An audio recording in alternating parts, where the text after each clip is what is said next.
And this guy weighs in at...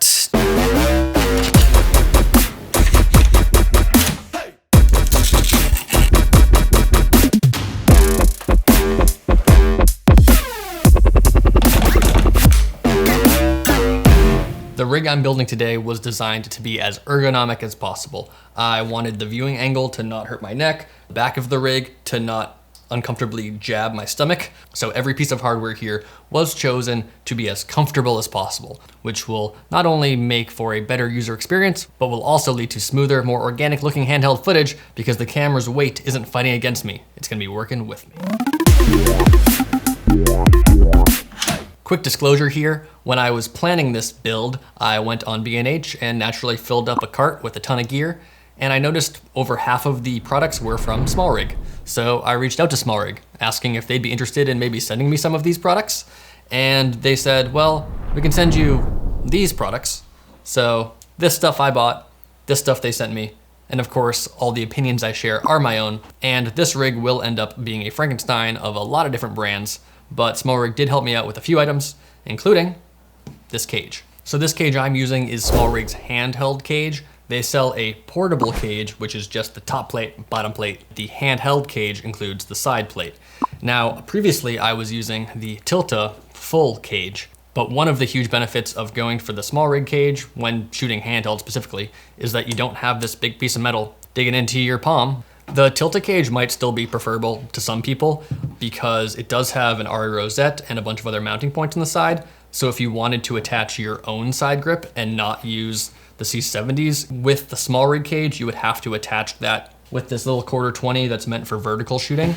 And you have no flexibility as to where you would put that grip, and it also wouldn't be very stable. This is probably better, but if you plan on using the C70's side grip, this is infinitely more comfortable than having the metal in your palm. By the way, you can find prices and links to everything in a spreadsheet that I am linking in the description. And the other benefit of this cage is the included Nato rail, because I wanted a new top handle that would allow me to shift both forwards and backwards and side to side to find the center of gravity. The one that comes included in the cage does slide left to right, but does not go forward or backwards.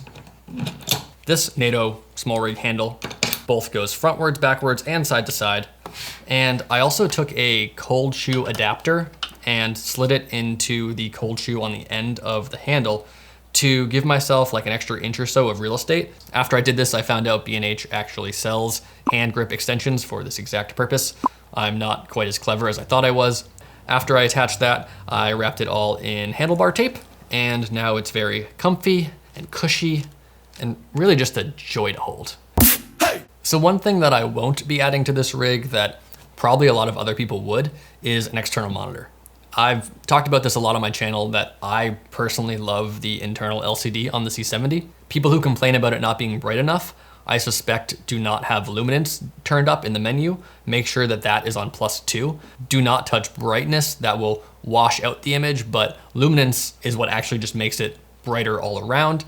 I default to the camera's LCD, mainly because it's a touchscreen that allows me to control the camera, specifically autofocus. As far as I know, there are no external monitors that allow you to control the camera and autofocus from a touchscreen. Tapping to track autofocus is something that I cannot and will not give up. It's absolutely critical to my workflow. So much so that even when I do put an external monitor on my camera, which I do occasionally to share with crew members, even in that situation, I'm using the smaller LCD for the camera controls. So I have both going at the same time and I'm switching between them. So I just like to keep things simple if I can. Later on in the video, I will discuss what it looks like to put an external monitor on this rig because I had to find a very specific monitor hinge that worked with this rig. I went through 3 to find one that had no issues. But for now, for the rest of this build, we're going to operate under the assumption that I'm just using the camera's internal LCD. So next up is rails, and I'll have them coming out of the back. We're gonna have everything here be very compact. We're not gonna have like huge gaps of empty space between parts of the camera. I want this rig to feel like an English bulldog. It's really compact and thick. You just wanna pick it up and snuggle with it. And surprise, surprise, we're going with a V-mount system. For the longest time, I was resistant to putting V-mounts on my C70 because the battery life on this camera is immaculate. I can go an entire day with 2 batteries, so I never wanted to spend extra money on batteries I really didn't need. But when it came to rigging this out for handheld work, the camera is thin and I needed to get it farther away from my body to have a good viewing angle of the LCD.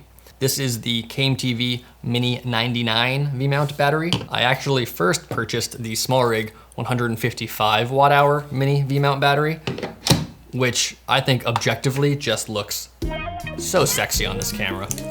It is the perfect height. It has this beautiful display that tells you the percentage left of the battery compared to the classic V-mount thing where you have little dots indicating how much battery life you have left. It also has all of the ports that most people need a plate to get. They're already built into the battery, so you don't really even need a smart plate. It also charges over USB-C, but despite all of those selling points, when I actually started to use the battery, I realized pretty quickly that it's not very comfortable when I make my chest a third point of contact, because these very aesthetically pleasing right angles don't feel good when they're digging into your chest or your stomach. So I started looking around for some rounder options, and that's where the KMTV came into play. I think for the equivalent watt-hour battery from SmallRig, this one is like $100 or so cheaper. And no matter if I'm going straight on, looking down, or looking up, the V-mount just rolls with my chest and is comfortable at every angle. Next, I have my Teradek Ace 500 HDMI wireless video transmitter, which I'm going to Velcro to this V-mount plate. I always give my clients a wireless feed on set. And on the body, I plan to get this basically not quite right up against the body, but really close. I need to be able to adjust my gain controls, but I want it to be as close as possible while still having that access. You know, English Bulldog style. Moving on to audio.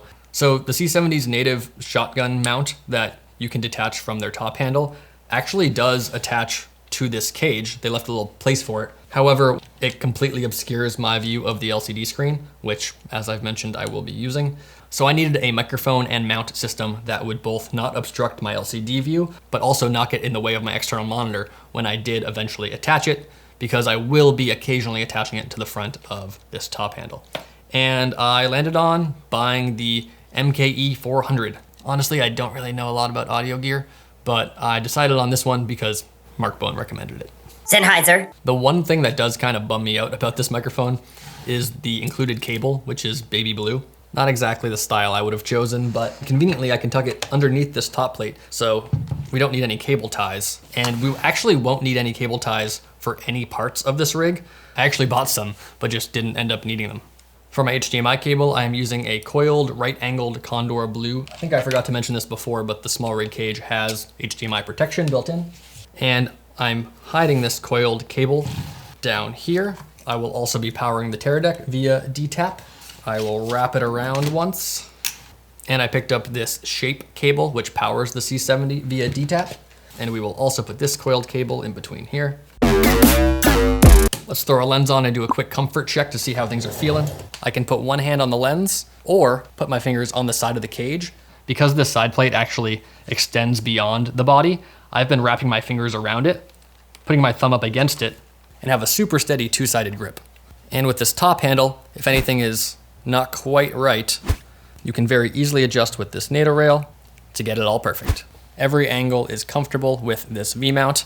My viewing angle to the LCD is now much better than it was back when the camera was like right up against my body. So I'm very happy with this rig for modern stills autofocus capable lenses. But what about when I want to shoot with a cine lens with gears? So for that, I have a slight adjustment waiting in the wings. This little follow focus attached to a slightly longer rod. I was purposefully using the smallest rods I could so we don't have any protruding out hitting me in the tummy or protruding in the front so that it would block my hand from being able to access the focus ring or zoom. But it's fairly painless to switch out this 6-inch rod for this 8-inch one. So when I want to use a geared lens, that's the only thing I need to change, is that one single rod. So I already owned this SmallRig cold shoe monitor mount, which is what I tried first. And the thing I didn't like about it, well, there are two things. One, it swivels. The second thing is that by going in the cold shoe, it actually takes up some real estate that I might want to use for my thumb. I rather attach the monitor from this RE locating pin mount in the front. So I picked up this guy, but when I attached it, I realized that it actually can't go straight up. It never goes to 90 degrees and hits. So third time is the charm. It also has a locating pin for my monitor, which is great. So now this can go to 90 degrees without taking up that valuable thumb real estate. And if I were to use this external monitor, I could avoid NPFs and power it via DTAP. And in that instance, I would need one of those cable management springs because I'd be putting the cables down here. I don't want to do that. So I'm just going to take this off. And this guy weighs in at just about 10 pounds. I've been tinkering with this for the better part of a month, and I think I'm finally happy. However, nothing is perfect, and there is still one small pain point I have, which I'm happy to get suggestions from anyone in the comments about, if you have any wisdom you'd like to share. With the rig the way it is, if I use a very light lens, like this Helios, using the side grip makes the camera want to fall backwards. And I can solve for this by just pushing against my chest, but it's not ideal. I love how I can just find the center of gravity with the top handle, no matter what the weight of the lens is. And you don't really have that same flexibility with the side grip, which is, I think, just an unfortunate fact of using a side grip that is built into the body of the camera. You can't adjust it. What is that little like zoom up? I love this song. Spreadsheets linked below, newsletters linked below. Subscribe if that's your thing.